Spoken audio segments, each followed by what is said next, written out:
Fala pessoal, sejam todos bem-vindos ao canal Bastidores do Poder. Aqui nós não nos limitamos às manchetes, aqui vamos além do que é mostrado, analisando os fatos com profundidade, responsabilidade e compromisso com a verdade. Eu falo com você com humildade, respeito e seriedade, trazendo análises, bastidores e informações que muitos preferem esconder, mas que você precisa conhecer para formar a sua própria opinião. Se você acredita que o Brasil precisa de transparência, justiça e informação sem maquiagem, este é o canal para você. Inscreva-se agora, ative o sininho e faça parte de uma comunidade que cresce com consciência, coragem e fé. Seu apoio é fundamental para que esse canal alcance mais pessoas e leve informação verdadeira a quem não aceita ser enganado. Bastidores do Poder. Porque entender o que acontece por trás muda tudo. E essa notícia vem diretamente de Santa Catarina com Deltan Dallagnol. Trump propõe paz em Gaza e chama Lula para conselho. Será algum acordo ou armadilha? Assistam esta matéria até o final para você entender melhor tudo sobre o que está ocorrendo e vamos deixando os créditos na plataforma para o Deltan. E não se esqueça de deixar o seu comentário e de dizer de qual cidade você vê esta matéria para que possamos saber até onde está chegando a nossa audiência. Sem mais enrolações, vamos à matéria. O Trump ele quer paz em Gaza e aí ele chama Lula para integrar esse conselho da paz. É uma armadilha? O Trump ele quer a reconstrução da faixa de Gaza e ele vai fazer um esforço verdadeiro, internacional, para resolver esse problema. Com um conselho de paz formado por vários líderes mundiais. E adivinha quem que ele convidou então para integrar o conselho do paz? Ele mesmo, gente, o Lula. Só que esse convite do Trump ele colocou Lula em uma verdadeira sinuca de bico, como bem disse o Fred, que eu vou explicar agora para você como que ela funcionava, como que é essa sinuca. Como todo mundo sabe, a guerra entre Israel e o Hamas, ela causou uma destruição de grande parte ali da faixa de Gaza, o que obviamente é um grande empecilho para o fim dos conflitos da região e a obtenção da paz. Os palestinos, eles precisam ter a sua terra, eles precisam reconstruir as suas vidas, as suas casas, a sua cidade, a sua economia. O desenvolvimento econômico, a segurança, a democracia, a qualidade de vida são pressupostos essenciais para uma redução ou eliminação da violência e dos conflitos armados da região, para a eliminação ou redução drástica do terrorismo na região. O presidente Trump ele resolveu, então, criar um grande conselho de paz em Gaza para administrar e supervisionar essa reconstrução.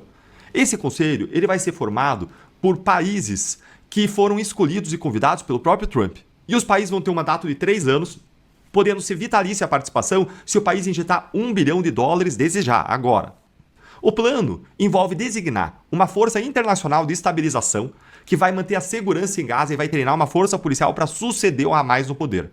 Parece bom, né?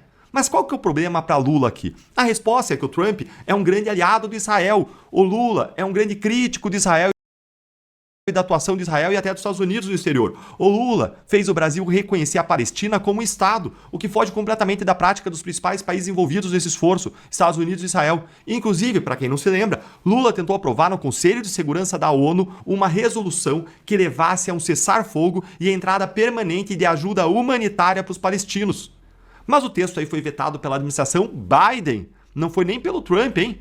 Porque o texto não deixava claro o direito de Israel de se defender. Com isso, eu quero mostrar para vocês que o Lula ele não seria um membro imparcial desse conselho, pelo contrário. E o Lula, então, ficou numa sinuca de bico. Se ele aceitar fazer parte, ele vai legitimar o conselho criado por Trump. Ao mesmo tempo, ele vai realizar um esforço conjunto com Israel, um país de que ele não gosta. E se ele fizer parte, como é que ele vai criticar essa iniciativa como imperialista? Se ele fizer parte, ele vai ser criticado pela sua própria base da esquerda por ter se unido ao grande vilão deles, aos Estados Unidos. É um dilema para o Lula. Por outro lado, se Lula recusar o convite, ele pode ficar de fora de um grande esforço internacional e multilateral de paz naquela região. Pode perder influência política. Se ele recusar, como que ele vai depois querer criticar a atuação desse grupo quando ele mesmo foi convidado a participar e ele se recusou? A recusa ela também pode acabar desagradando o Trump em um momento em que ele e Lula estão negociando a diminuição do tarifaço. Lula vai querer confrontar o americano justo agora? E mais, Lula vai querer perder o protagonismo regional?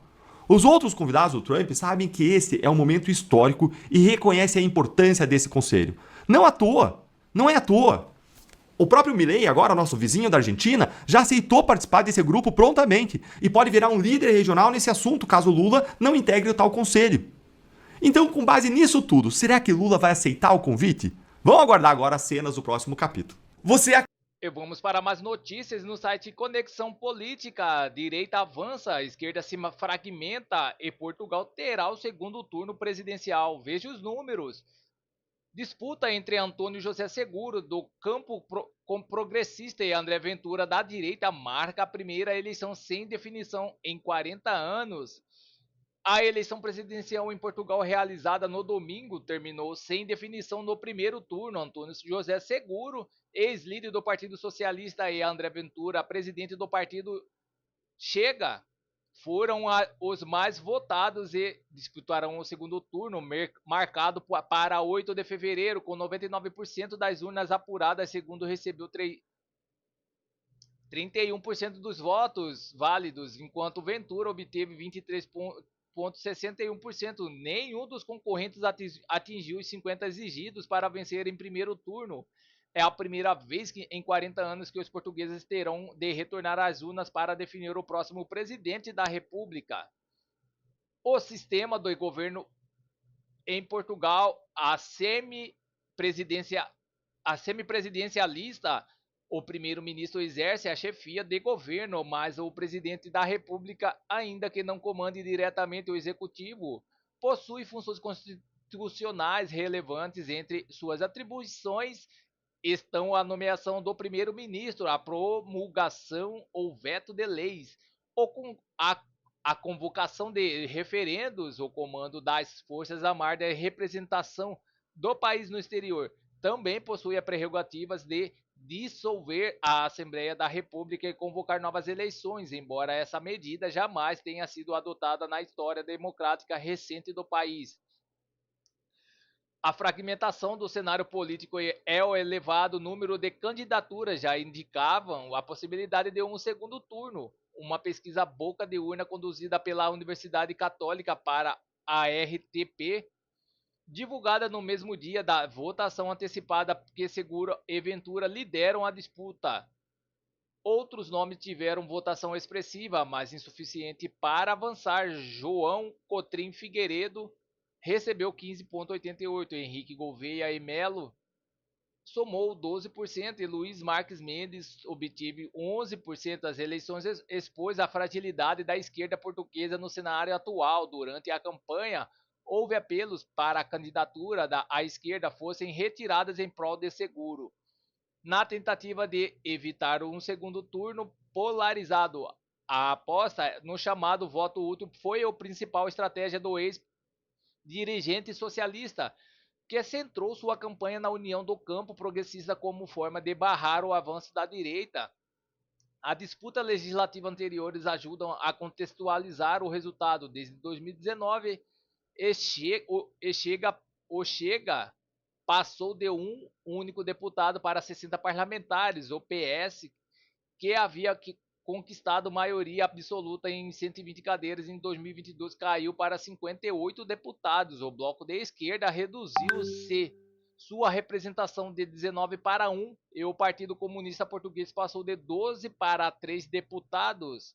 A única exceção foi o Livre, legenda de centro-esquerda, que aplicou sua presença na Assembleia de 1 para 6 cadeiras nas últimas eleições. Então é isso, pessoal. Essas são as notícias que estão circulando nas mídias da internet. Não se esqueça de se inscrever, deixar o seu like e clicar no sino para mais informações sobre política. Agradeço a todos pela audiência.